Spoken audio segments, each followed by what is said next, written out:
YouTube open చేసినా సరే ఇప్పుడు డిఎస్సి ట్రెండింగ్ అనేది జరుగుతుంది. అయితే ఒకటి మాత్రం విద్యార్థులు గుర్తుంచుకోవాలి. 61కి జాబ్ వస్తుందా, 70కి జాబ్ వస్తుందా, 80కి జాబ్ వస్తుందా, 50కి జాబ్ వస్తుందా అని మెసేజ్లు పెడుతున్నారు కదా.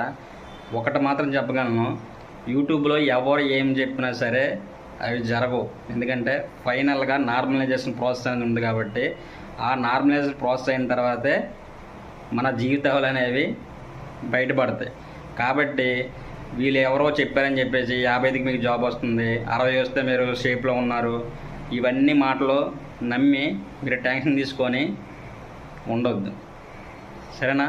ఒకటి మాత్రం చెప్పగలను, 80+ ఎవరైతే ఉన్నారో వాళ్ళైతే సేఫ్ జోన్లో ఉన్నట్టండి ప్రస్తుతానికి, ఏ డిస్టిక్ అయినా సరే. మిగతా వాళ్ళు మాత్రము కొంచెం నార్మలైజేషన్ ప్రాసెస్ వరకు ఆగండి, ఓకేనా.